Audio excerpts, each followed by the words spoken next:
Olá, meus amigos e amigas, muito bem-vindos a essa aula, uma aula especial em que eu tenho aqui como colega de MP convidada a professora Luciane Antunes. A professora Luciane Antunes tem uma bagagem muito relevante e valorosa para vocês, porque além de ela própria ser promotora, ter sido concurseira, ter passado no concurso, ela é hoje em dia especializada em neurociência do aprendizado. Ela vai falar um pouquinho sobre isso, sobre erros e acertos na sua preparação. Tem muita coisa errada que a gente vê por aí sendo feita e que atrapalha a tua preparação para concurso. Minha querida Luciane Antunes, colega de MP de São Paulo, muito obrigado por aceitar o convite, falar aqui com os nossos alunos e alunas, potenciais colegas de Ministério Público de São Paulo. Bom dia, André, tudo bem? Obrigada pelo convite, agradeço por estar aqui, mais uma aula, né? Para os seus futuros alunos e nossos futuros colegas também. E fico à disposição, vamos seguir aqui. Legal. Por onde você quiser começar. Então, sabe por onde eu quero começar? Quero começar ouvindo um pouquinho da sua história. Quando você passou no MP, a tua experiência como concurseira, hoje você já é promotora, já tem mais de 10 anos, não é, de Ministério Público, casada, mãe, concilia a vida de promotoria com vida familiar, não é? Que é algo que a gente tem que aprender a fazer. Muitos dos nossos alunos e alunas também vivem isso na fase de concurseiro, né? Tendo que conciliar a sua atividade, às vezes já tem filhos, tem a sua profissão e tem que, enfim, se virar um pouquinho para estudar. Mas fala um pouquinho, por favor, Luciane, sobre você. Bom, vamos lá. Na época em que eu comecei a estudar para o concurso do MP, eu estudava para MP e para magistratura. Eu já era casada, eu tinha minhas atividades, cuidava da minha casa. Então, essa coisa da conciliação sempre existiu na minha vida e existia nessa época também. Eu tinha algumas preocupações, que eram, além do estudo, eu sabia que eu tinha que adquirir uma bagagem de habilidade técnica, de conteúdo substancial para passar, e claro, não é o edital todo, né? Já adianto aqui, sei que você explica isso também, mas eu sabia que eu precisava ter um conteúdo que me permitisse passar pelas 3 fases. E a visão que eu tinha, e quando eu fui, na época, procurar um curso para me ajudar, é um curso que já nem existe mais, enfim, o que eu fiz na época, era exatamente essa, que eu precisava me preparar para passar numa fase objetiva, mas que talvez eu não tivesse tempo hábil para correr depois para uma prova escrita, para uma prova oral. Então, eu queria, desde o começo, ter um estudo integrado para ter segurança, conforme eu fosse avançando, de que eu já estava adquirindo bagagem para as 3 fases do concurso. Além disso, eu também tinha algumas preocupações, em razão da vida, das coisas aí que eu já tinha passado antes, de que era preciso cuidar bem do sono, cuidar da minha alimentação, exercício físico, claro, né? Quando a gente está na fase do concurso, não é exercício físico com fins estéticos, para ser, abre aspas, sarado, não. É para ajudar no manejo do estresse, é para ajudar na neuroplasticidade, para o seu cérebro aprender melhor, para cuidar da ansiedade, que faz parte da vida do concurseiro. Então, eu tentei encaixar isso na minha rotina e ter uma rotina que, embora eu tivesse família, tivesse cuidado da minha casa, dos meus cachorros, eu ainda não tinha filho, mas tinha outras atividades, que fosse voltada para o meu objetivo. Então, eu encaixava as coisas para aquilo que eu pretendia, que era a aprovação no menor tempo possível. Que bom, deu certo, né? Você passou em qual concurso, Luciane? Eu passei no 89, em 2013 eu assumi. 89, legal, ótimo. Bom, aliás, o material do nosso concurso, do nosso curso, né, contempla estatística desde 88, do 88 até o 95, né? Abordou um ponto importante. A gente não vai se propor no curso a estudar todo o edital, a zerar o edital, isso é contraproducente. O que a gente tem que fazer é estudar com inteligência, escolher cirurgicamente os temas que realmente são importantes, né? A gente tem toda essa base de dados que auxilia a construção, tem todo um corpo docente, né? Aliás, você também professora do curso, professora especificamente sobre essa que é a sua expertise, né, Luciane? Que além de ser exímia promotora, você é especialista na área da infância e juventude, não é isso? Sim. Além disso, você tem hoje uma paixão que é a paixão pela neurociência. Fala um pouquinho, você está concluindo já uma especialização, salvo engano, já concluiu, não é? Em neurociência, estuda muito, é muito estudiosa a respeito disso.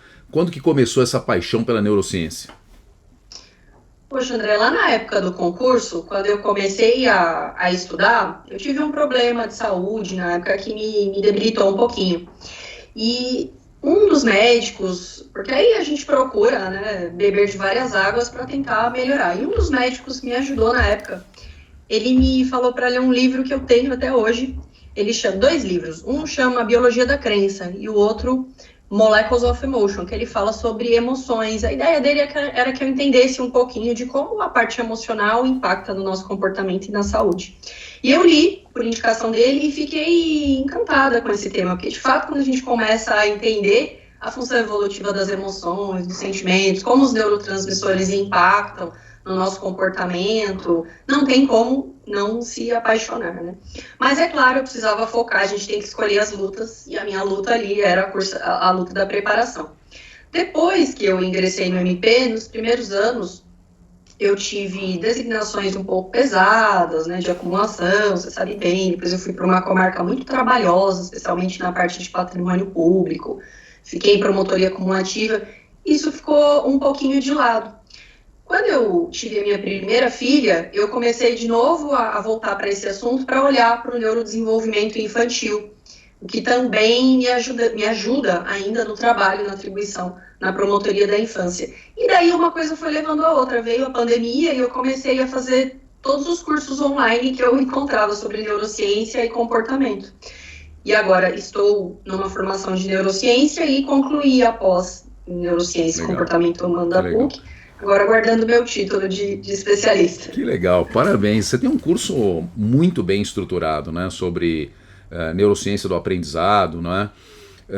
E no Foco Total 96, como já está lá no Foco Total 191, tem uma aula sua muito valiosa, né, em que você explica erros e acertos dos concurseiros, dando orientações adequadas para uma preparação eficaz. Porque eu acho que essa tem que ser uma preocupação nossa quando a gente se propõe a preparar os alunos para concurso.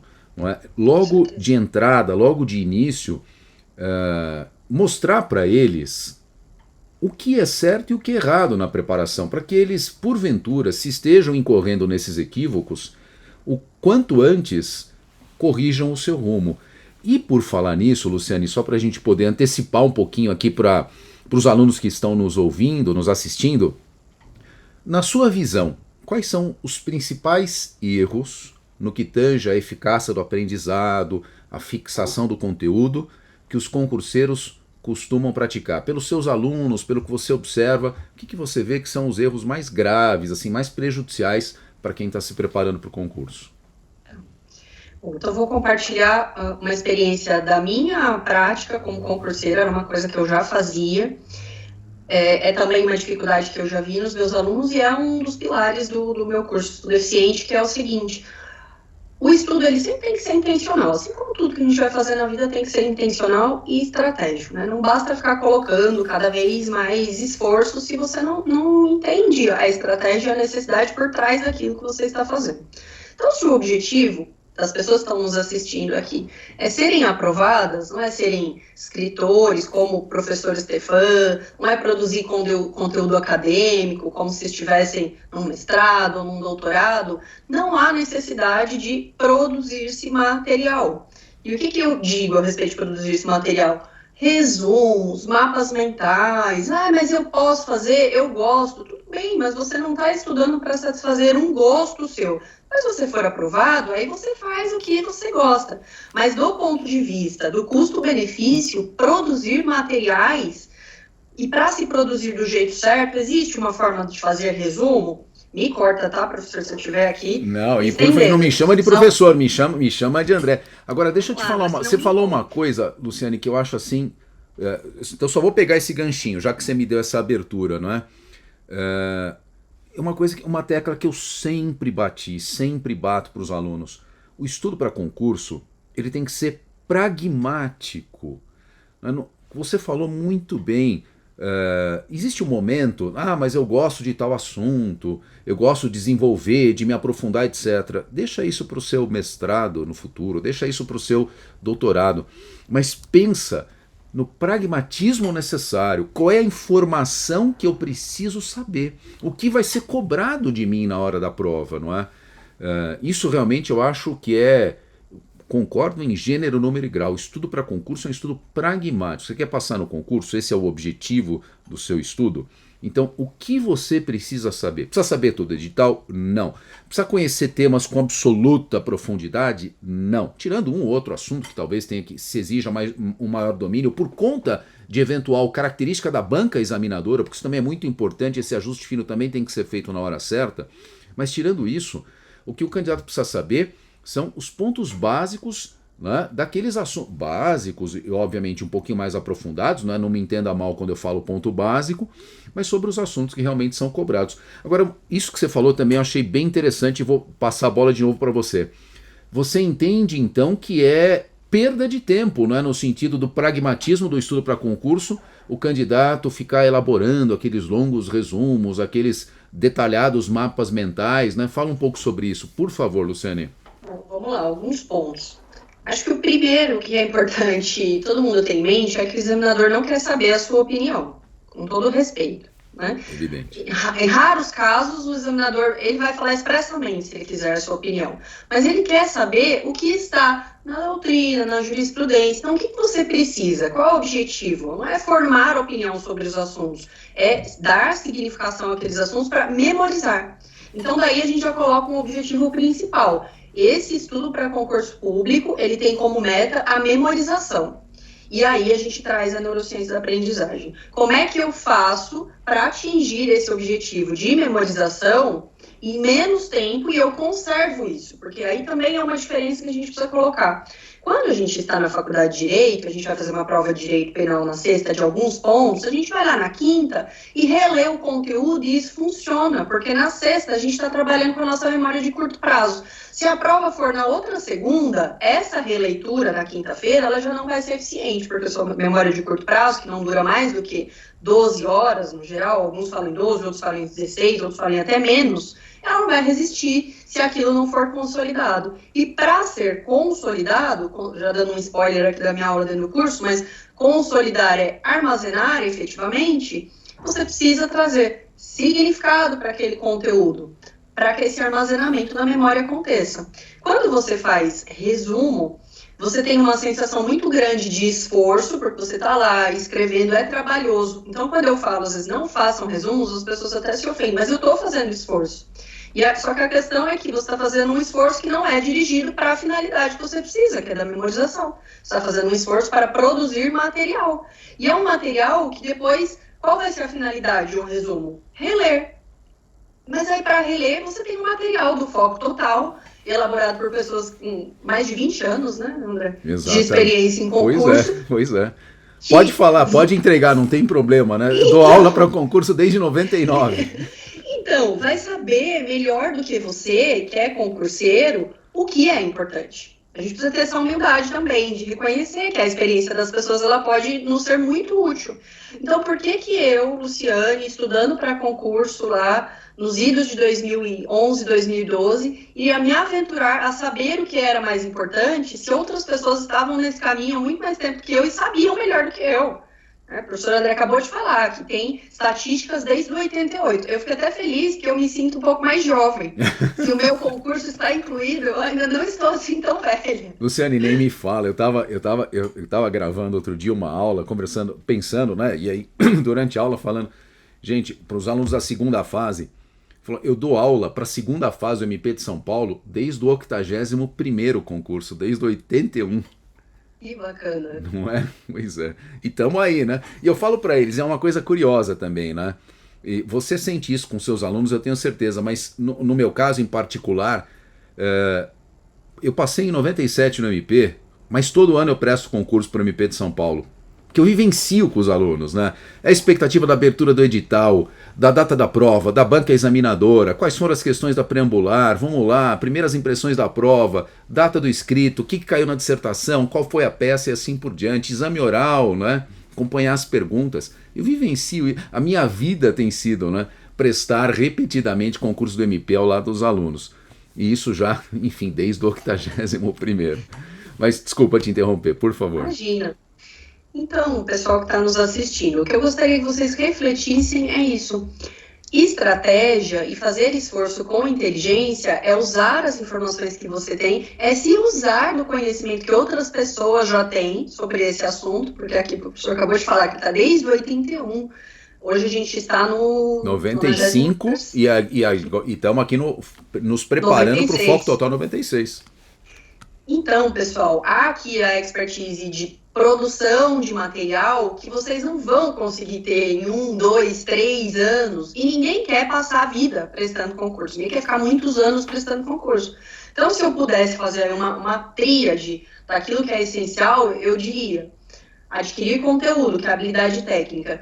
A forma mais inteligente de fazer isso, não produzindo seu próprio material, consumindo um material com ótima procedência, de confiança, de quem já tem experiência, para sinalizar para você o que é mais importante. E aí eu sei também que o Foco Total tem uma questão da divisão de tempo, né, André? Para as pessoas que têm menos tempo para estudar, né? E isso a gente faz, Luciane, nós provemos o aluno com um cronograma semanal, então a gente divide 2 matérias por dia.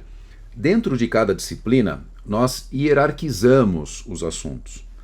Então, o direito constitucional, a gente coloca em vermelho o tema imprescindível, que nós julgamos imprescindível. Depois a gente coloca em laranja temas que qualificamos como importantes, e em verde temas complementares. Esse verde eu pensei naquele aluno que já sabe muito e que tem tempo para complementar. Mas eu digo para todos, você tem que prestar atenção no imprescindível vermelho e no laranja, que são os temas importantes. A gente faz isso em todas as matérias. Primeiro, para permitir que o aluno consiga adaptar a fluência e a vazão do cronograma e do conteúdo conforme a sua disponibilidade diária. O aluno que tem em torno de 3 horas diária, tem gente que trabalha e acaba só sobrando essas 3 horas. Eu digo, foque nos temas imprescindíveis, foque no que está em vermelho. Não é? Depois, se você conseguir terminar todo o cronograma, e quem entrar logo nessa primeira turma vai ter condição, porque eu acho que a turma 1 do Foco Total 96, pela expectativa aí de um futuro concurso, de uma futura prova preambular, porque o acesso é até a preambular, vai ter pelo menos 10 meses, se não 1 ano. Então vai conseguir rodar. São 25 semanas de programação. Não é? Em 1 ano tem 52 semanas, ele vai conseguir rodar. E quem tem em torno de 4 horas e meia, 5 horas, aí o conselho é o vermelho, imprescindível, e o laranja, que é o tema importante. Então esse é o planner. Aí o planner é subsidiado por uma apostila feita com muito cuidado, por um time muito preocupado com a qualidade. E nessa apostila a gente traz todo o desenvolvimento, uma síntese esquematizada dos temas em vermelho e laranja, o imprescindível e o importante. Em média de 150 páginas por semana. Você dilui isso nos dias da semana, é perfeitamente possível você absorver esse conteúdo. E aí o que mais que a gente faz, Luciane? O MP de São Paulo tem uma característica, você sabe bem disso, na fase preambular, de muitas perguntas que são texto de lei, né? Então a gente também concede ao aluno um caderno de legislação. Então a gente pega os dispositivos correspondentes a esses assuntos, destaca num material com uma visualização fácil, não é? Bem apresentado graficamente, e a gente sublinha as palavras-chave de todos os dispositivos importantes, para facilitar justamente nessa memorização, não é? Desses temas que fazemos. E aí o que a gente faz? Não fizemos no 95, vamos fazer no 96. Final da semana a gente entrega para o aluno um caderno de questões. Então toda semana ele vai receber uma bateria de 20 testes referentes ao tema que foi estudado. Para ele próprio fazer uma autoavaliação. Poxa, eu estudou esse tema, consegui responder a pergunta, então o que aconteceu? Não prestei atenção, esqueci, não é? Ou às vezes para ajudar também na fixação, né? Então serve como autoavaliação e como fixação. Então, semanalmente a gente tem esse ciclo. E na turma de 25 semanas, Luciano, o que a gente faz? A cada mês, então passaram-se 4 semanas, a 5ª semana a gente deixa para revisão, e aí eu oriento o aluno, né, o que fazer nessa 5ª semana, e nela, de novo, a gente dá um simulado, mas aí é um simulado com 80 perguntas, teste, e 10 questões discursivas sobre o conteúdo estudado. Porque é importante, né, para auxiliar nesse ciclo de retenção do conteúdo. Então tem o ciclo semanal, e nessa turma de 25 semanas a gente faz esse ciclo mensal. Que eu acho que ajuda bastante, porque o importante é isso, né, reter informação. Para chegar na hora da prova, a informação está ali. Sensacional, eu acho que eu até comentei como você, eu fiquei até feliz quando eu vi que vocês iam incorporar essas ferramentas no curso. Por quê? E aí a gente entra no segundo pilar dessa tríade que eu estava comentando, a preparação eficiente, que é a metodologia de estudo com vistas à memorização. Então, enquanto o aluno estiver lendo o cronograma, ele já pode aprender e fazer ali uma leitura ativa, ele vai conseguir colocar significação, fazer mais associações, e isso já vai colaborar bastante. E aí, quando ele tem esse material de questões, isso é essencial, porque além da fase, a gente tem aqui rapidamente, né, mas a fase da codificação, quando a gente recebe o conteúdo, o nosso cérebro está aí recebendo as informações, depois a gente tem a fase da consolidação, em que existe um armazenamento de parte dessas informações, o esquecimento é normal, mas a gente precisa ir para uma terceira e última fase, para fechar o ciclo da memorização, que é a reconsolidação. Você encaixa as lacunas, as peças que estão faltando na memória e vai reafirmando, tornando essas informações mais acessíveis e mais fortes, e funcionalmente mais fortes também no cérebro. E quais são as formas mais eficazes de se fazer isso? Questões objetivas. Inclusive, na aula de aprendizagem acelerada do curso Foco Total, eu trago para mostrar para os alunos, porque às vezes eles precisam ser convencidos. Então, promotor não tem problema com essa questão de convencimento. Sim, trabalhamos diuturnamente, né? Com isso. Então, coloquei uma pesquisa que é uma das mais divulgadas e consolidadas nessa área de memorização e formas de estudo, que mostra a diferença de quem estuda por resumos, por mapas mentais e pela recuperação ativa, que é a prática de lembrar a informação. E como é que você lembra a informação? Fazendo testes, fazendo questões escritas, fazendo simulado, perguntando-se enquanto você estuda, né, se aquilo que você leu realmente você compreendeu. Então, acho que o curso vai dar um preenchimento também para esse tripé. E aí, o terceiro pilar desse tripé é o manejo emocional e da rotina, porque há muita coisa que pode ser feita para ajustar e melhorar o seu desempenho. E aí você consegue alçar voo mesmo e memorizar muito mais e conciliar, como a gente faz aqui, tudo na vida e conseguir ter eficiência com menos tempo. E já me adiantando, André, uma coisa que sempre perguntam e devem perguntar para você também é se 3 horas são suficientes para passar no concurso. Eu não usava 3 horas de estudo por dia porque eu tinha mais. Mas o meu marido, por exemplo, que é juiz de direito aqui no TJ de São Paulo, era assessor na época do Tribunal do Mato Grosso do Sul, onde ele trabalhava, e era o tempo que ele tinha para estudar. E ele passou num tempo super razoável também, passou em 2 anos. Então, eu gosto sempre de reafirmar isso, porque a gente sabe que tem muita gente nessa situação. Então, sim, é possível.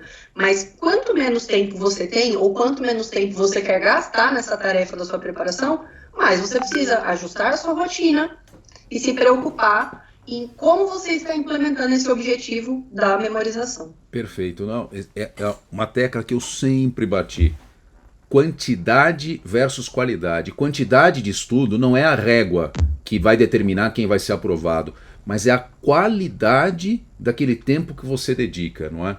E daí realmente a importância dessa nossa conversa, dessas suas orientações aqui, porque eu não tenho a menor dúvida, né? Um estudo qualitativo, é lógico, se uma pessoa tem 3 horas de qualidade versus uma que tem 4 ou 5 horas de qualidade, quem tem mais, se são realmente horas qualitativas, lógico, pode ser que, digamos, para ele o caminho seja um pouquinho mais curto, seja um pouco encurtado, mas isso também leva, isso varia em função de uma série de fatores, né? Mas o ponto é a realidade que for, seja qual for a sua realidade, fazendo um estudo muito bem planejado, muito bem orientado, e, Luciane, seu trabalho fantástico, eu faço questão de dizer, com base em ciência, não é? E com base no estado atual da ciência, não é? Com base nos estudos atuais de neurociência. Você concluiu agora a sua especialização, não é? Está esperando aí vir o título de especialista em neurociência. Então você pode dizer isso com muita propriedade, não é? E eu sempre faço também, acho importante destacar que para todos os alunos do Foco Total, a gente sempre trabalha em parceria com a professora Luciane justamente para permitir nossos alunos que querem se aprofundar mais na metodologia do estudo eficiente, a gente sempre faz em parceria um benefício, um bônus, um cupom, não é? Para os nossos alunos do Foco Total para cursarem o curso da professora Luciane, porque eu tenho certeza que ganharão muito com isso, não é? E, logicamente, também concedemos aos alunos da professora Luciane um cupom, um bônus, lógico, né? Uma vantagem aí para ingressarem nos nossos cursos organizados aí no Foco Total. Luciane, eu queria falar agora um pouquinho, já, enfim, nesse bate-papo gostoso, mas partindo aqui para as considerações finais, uma coisa que você abordou logo no início, mas que eu acho relevante falar um pouquinho também para a saúde mental das pessoas, que é a atividade física, né? Nessa fase de estudo, ela é uma fase muito complicada para todas as pessoas, não é? Por várias questões, cada um tem as suas, enfim, dificuldades pessoais, familiares e tantas outras que podem ocorrer, não é? E é legal encaixar pelo menos um espacinho. Ai, que bonitinha que tá chegando aí, ó. Ô, André, vou pedir licença para ela. Lógico. Querida, fecha a porta para a mamãe. Já, já. Tá bom, a gente já conversa, tá? Por favor, licença para a mamãe. Sim, sim, sim. Fecha a porta agora. Vai. Fecha a porta. Vai. Gente, é a vida real ao vivo acontecendo. Legal. Como é que ela chama? Sofia. Sofia. Linda. Bom, mas a gente estava falando da... Tá vendo? Tem que conciliar, né? É isso daí. Atividade profissional, maternidade. Importância, Luciane, da atividade física para a saúde mental, né? É legal encaixar, né, um espacinho do dia para ter essa atividade física. Você fala muito, eu te acompanho sempre aí no Instagram.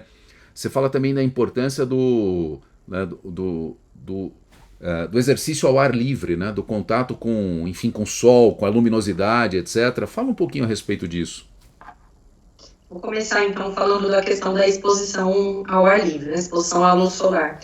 São pequenas coisas que podem ser encaixadas na rotina, ninguém precisa gastar nada mais por isso, mas obtém resultados. E isso não é só dos estudos científicos, nem da minha experiência. Os meus alunos que fazem voltam depois contando o quanto isso pesa, especialmente na questão da disposição. Porque quem vai ficar trabalhando e estudando, ou só estudando, e vai passar longas horas no ambiente, claro, nem sempre pode manejar o ambiente de estudo e de trabalho, a disposição dos móveis, mas se puder, estar em contato com a luz natural. Então, colocar a sua mesa de frente para a janela já é uma coisa que ajuda, tanto na questão do foco, da concentração. E se ainda conseguir passar uns 5 a 10 minutinhos por dia em exposição à luz solar, não tem problema se estiver dentro de um cômodo, mas o principal é que os seus olhos estejam expostos à luz natural, à luz solar.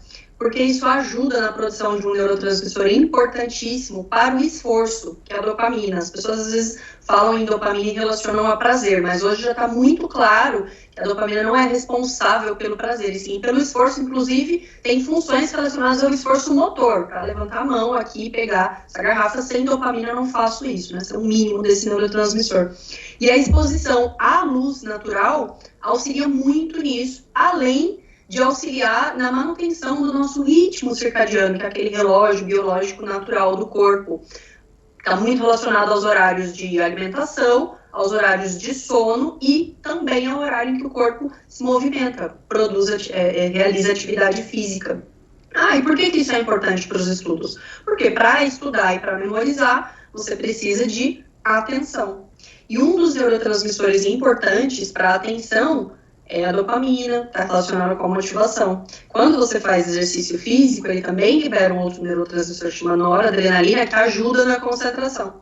Então, tanto em curto prazo, né, fiz o exercício físico, vou estudar, eu já tenho esse neurotransmissor, porque o foco ele não é automático, né? Vou sentar aqui, estou concentrada. Não, depende de sinais químicos.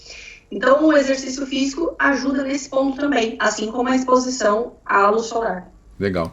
Quer dizer, ele ajuda na parte química, né, biológica, enfim, mas também ajuda na saúde mental, né? Um tempinho que seja, não é aquela atividade física que você bem colocou, né? Ninguém vai querer se transformar em um atleta amador, participar de provas, não é esse o objetivo, né? Mas uma atividadezinha física, o contato com a luz solar, né? Quer dizer, além desses ganhos do bem-estar, tem também esses ganhos biológicos, químicos, que vão ajudar no estudo, que vão ajudar na concentração. Muito legal saber disso. E você tá vendo, eu te acompanho, eu sigo lá, presta atenção em tudo que você fala lá no seu Instagram. Tá gostando, tá vendo lá o conteúdo. Tô Hoje vendo mesmo lá. eu coloquei um conteúdo sobre exercício físico e manejo das emoções. Sim, Porque a ansiedade, ela tem uma função e ela libera energia. Quando eu falo energia, às vezes as pessoas pensam que é uma coisa metafísica. Não, eu tô falando de energia calórica mesmo para o corpo gastar, né? A glicose eleva e a gente precisa colocar aquilo em função de alguma coisa. Quando a gente não coloca e aquilo fica represado, fica aquela inquietação, aquela agitação no corpo. Quando você pratica o exercício físico, você gasta aquela energia que foi liberada para um movimento físico mesmo. E aí esses sintomas de ansiedade se aliviam. Então, em semanas antes de prova, sempre no geral da rotina, né? Mas especialmente mais próximo de provas ou sentindo mais ansiedade, é importantíssimo usar o exercício físico para esse manejo aí das emoções. perfeito. Bom, Luciane, eu vou agradecer a você. Eu tenho certeza que se tivéssemos uma aula ao vivo, seria aquele momento que os alunos iam pedir, falar eu quero mais, iam pedir para te ouvir um pouquinho mais. Mas a gente precisa encerrar aqui. A Sofia já te chamou, você precisa atender a Sofia. Eu agradeço muito sua gentileza de encontrar um espacinho na sua rotina para a gente conversar um pouco com os nossos alunos sobre preparação eficaz, metodologia de estudo, porque com absoluta certeza esse conteúdo é muito valioso para eles. Muito obrigado, Luciane. Ótimo dia para você. Fico à disposição e convido a todos a conhecerem meus conteúdos nas minhas redes sociais, no Instagram, agora no YouTube também. E a aula no Foco Total 96. Lá a gente vai saber um pouco mais sobre a aprendizagem acelerada. Aqui foi só um spoiler do que está lá dentro do curso para vocês. Perfeito, tá ótimo. Obrigado. Tchau, pessoal. Obrigada, André. Tchau, tchau.